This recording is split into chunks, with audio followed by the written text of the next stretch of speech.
Welcome to Founders Future, a podcast powered by Closers.io, where we dive into the journeys of innovative entrepreneurs and explore the road ahead for them and their companies. I'm your host, Ammar, and in each episode, we uncover the stories behind impactful ventures, the challenges faced along the way, and the strategies driving their future growth. Today, we are absolutely thrilled to have Larry Szeliga, the founder and CEO of Larry Szeliga. This is a company dedicated to empowering individuals through financial literacy education. Larry is a best-selling author, motivational speaker, business consultant, and certified life coach. His mission is to help people unlock their potential and achieve financial stability. Larry, welcome to Founders Future. I appreciate the offer. Minor change, and I think we talked about it a little bit, but my fault for not following up.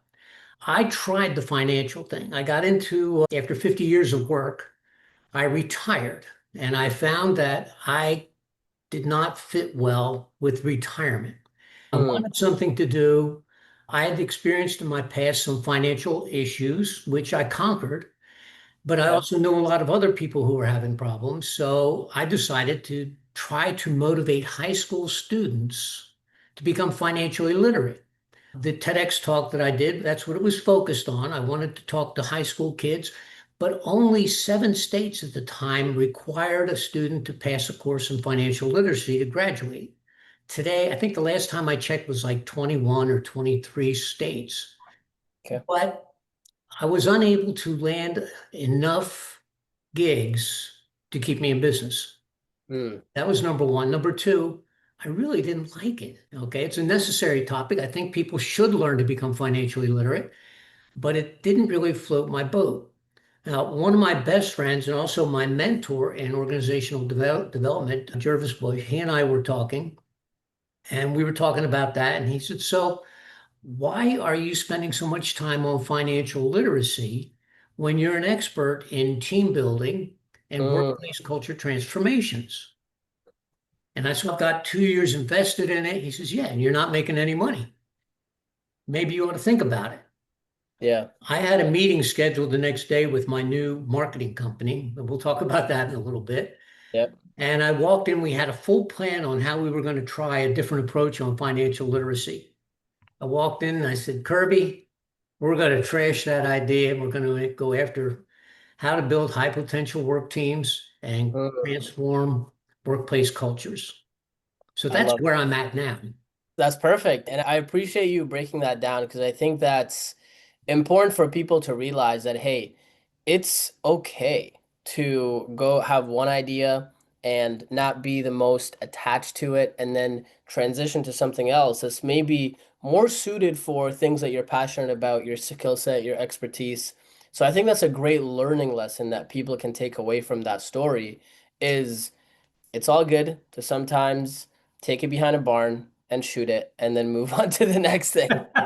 My dad used to say, if what you're doing ain't working, do something different. Yep, exactly. Well, that's So, all it's so about. I made the change first week in March. Okay. I've done one free speech, two paid speeches, and since the last time you and I talked, I have three proposals on my desk right now that I have to Nice. respond to. Awesome. That's So it's a so significant jump in just a few months. 100%. So walk us through right now for the listeners that don't know your new company. Is it the same name?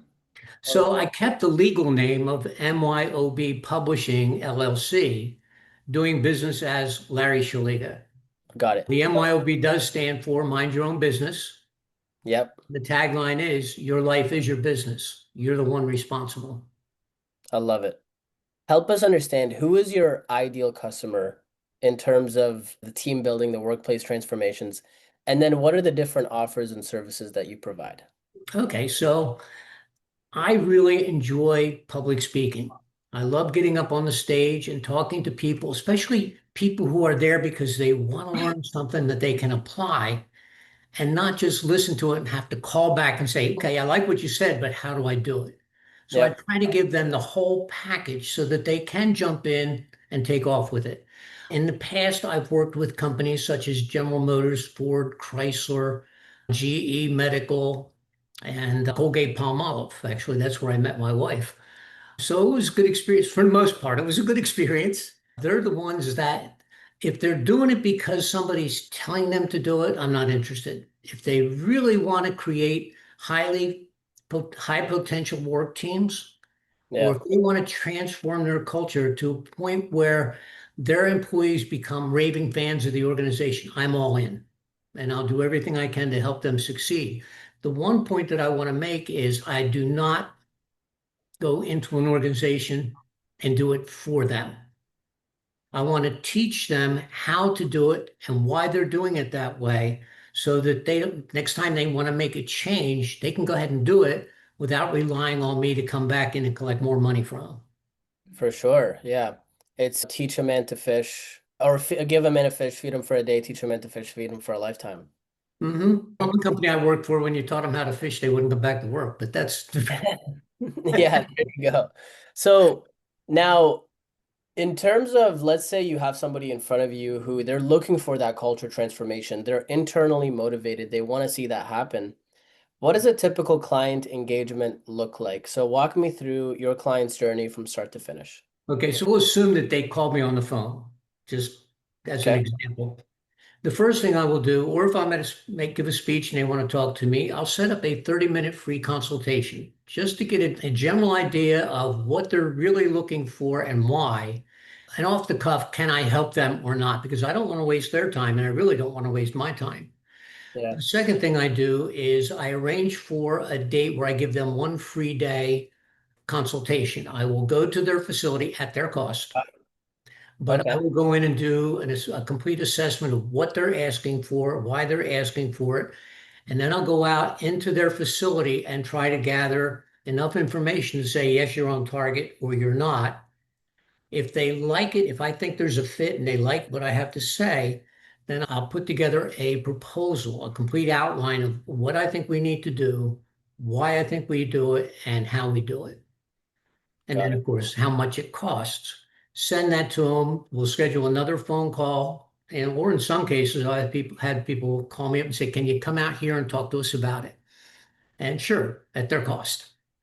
Yeah, yeah, for sure. But the whole key is I want to build successes not only for them, but for me. Okay. I don't want to go into a place, spend a lot of time, and walk away feeling like a failure. And Yeah. I've had clients that I have fired. I've had one that fired me. He was one of the most toxic managers I've ever met.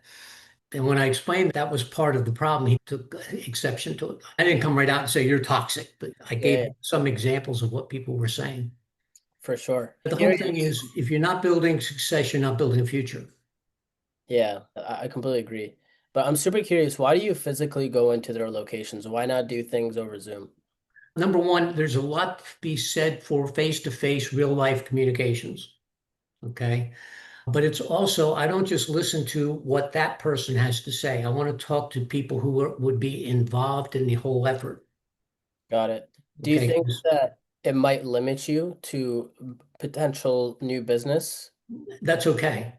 Okay, That's okay. I would rather walk away from someplace where I don't believe I can be successful or that I don't believe that they're going to be open with me, because if they're not open with me, I can't help them.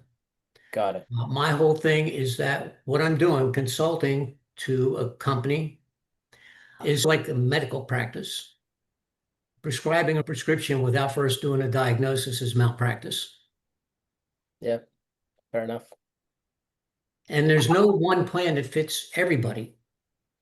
Each time I go in, it's the same framework for the plan. I have a three-phase plan for workplace culture and a four-step plan for building effective work teams.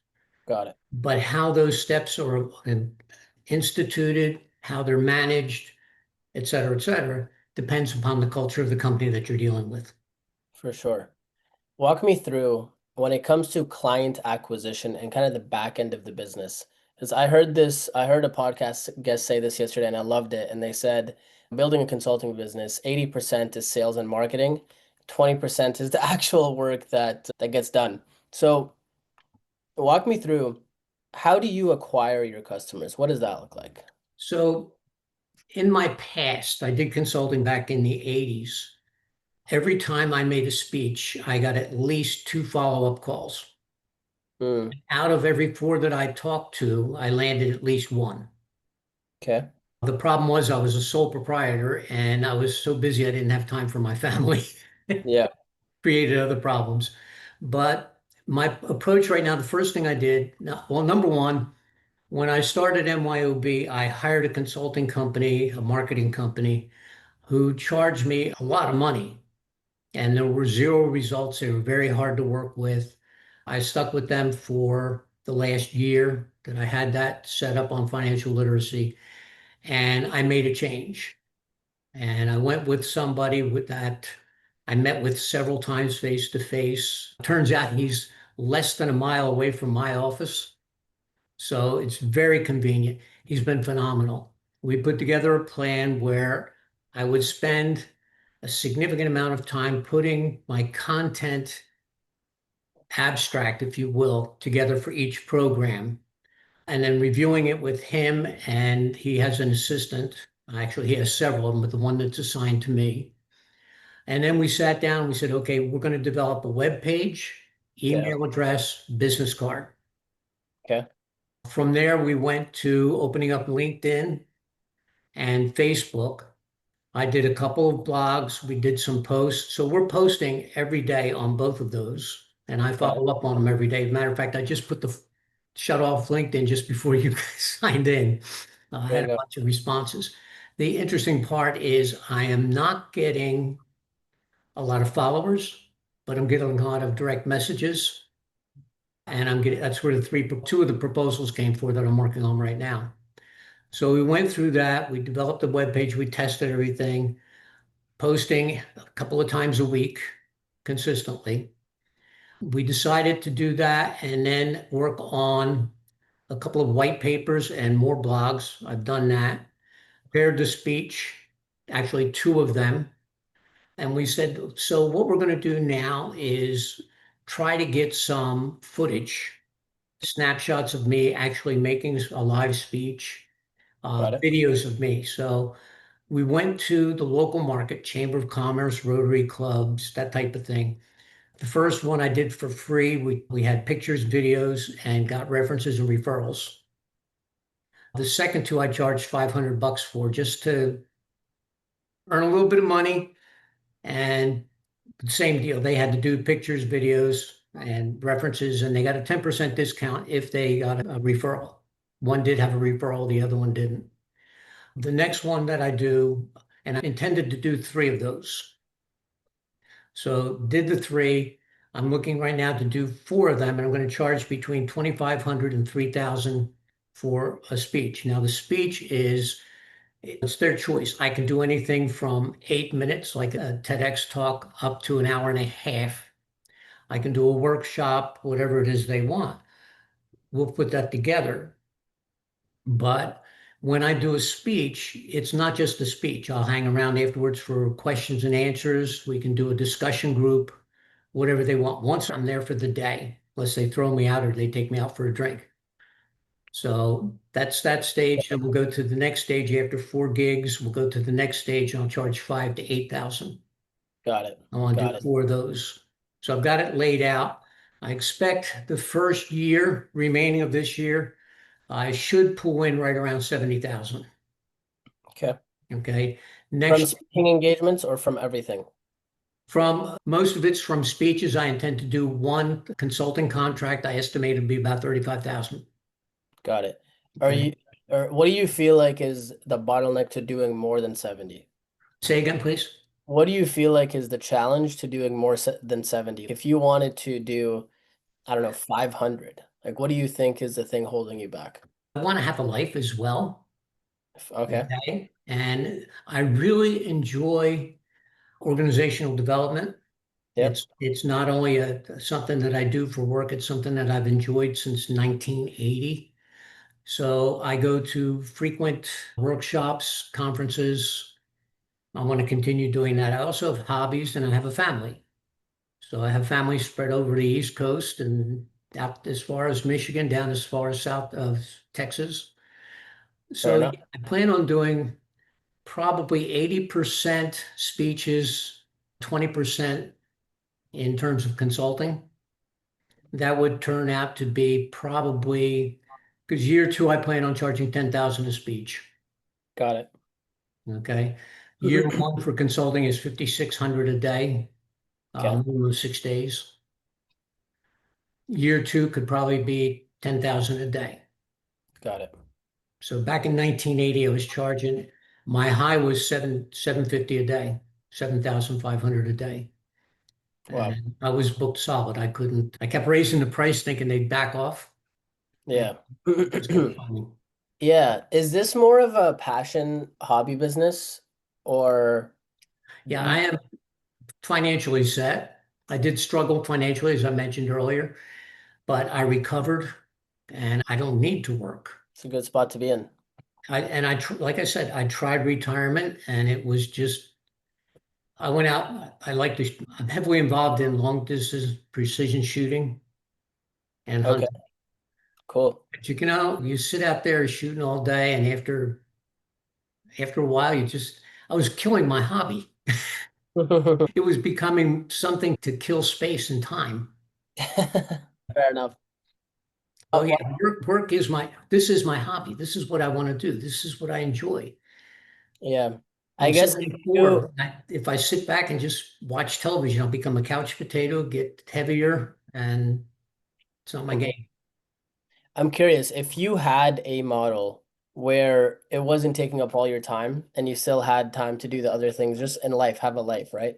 But you were bringing on more clients and bring on more revenue just by switching kind of the way that you package the offer and the way that you charge. Yep. Is that something that you're open to? In year two, I'm looking at developing a training program. It'll be a copy of, not a copy. It will be similar to what I've done in the past. Got it. I've done some workshops where it's at one college, I did a Saturday, one Saturday a month for 9 months. We had a lot of fun, and those people were successful. They stayed in touch with me for a long time. But I would take the first two or three and do them physical appearance, live on stage type of thing. After that, I would try to come up with a way to do it virtually. Got it. Why not why not do it sooner than year two? Why Why not? why not do it sooner than year two?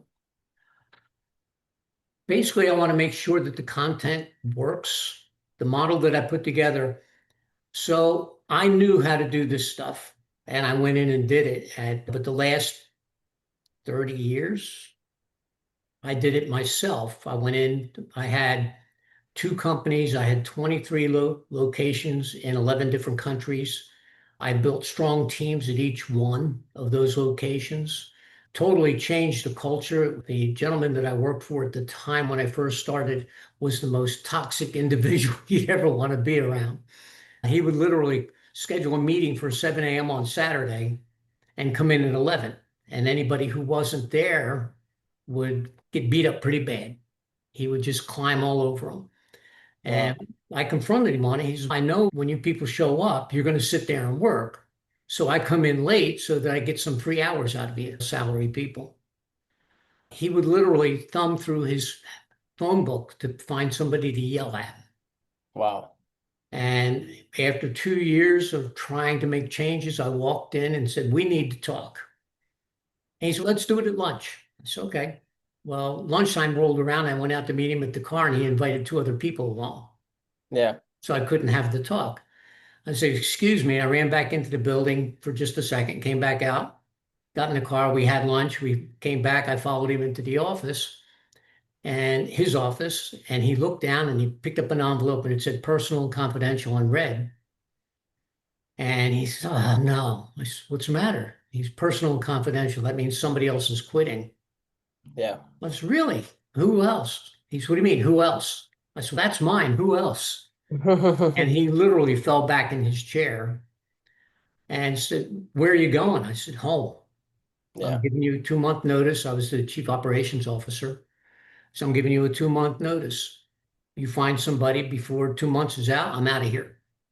I'm Yeah. not staying beyond 2 months. Made it very clear. So we talked for a while. He said, let's just go out and have a glass of wine. And we did. We spent the next 6 hours talking about what it was like working for him, what I expected, et cetera, et cetera. Mhm. When we finished, he said, "Give me 6 weeks to show you I can change." And I said, "Yeah, I I love mean, I've that. studied human behavior for decades. Nobody can change like that." The next day, he had a meeting and said, "We're going to be a totally different company. There'll be Yeah, no for more sure. screaming, no more yelling, no more cussing. Every time I break that rule, I throw $100 in the kitty. That money goes to the church. Anytime one of you breaks it, you throw There you go. $20 in." And it changed. He I and I like that. became very good friends, confidants. The only problem I had with him after that is every time I tried to retire, he would talk me out of it. Yeah, So, there you go. but Well, to Larry, answer your I original question, I went in and did the work. I didn't have to have a model that other people could follow. So trying to put it yeah, into a format that would be easy to understand and easy to execute took me a little bit of time. And a friend of mine suggested try to come up with a contextual model, a visual picture of it, something so simple you could draw it on the back of a napkin. yeah, And I had maybe a dozen napkins each laid out, but I finally nailed it. So cool. the first one Appreciate you came breaking fairly that. easy. Yeah, I appreciate you breaking that down. That's a great story.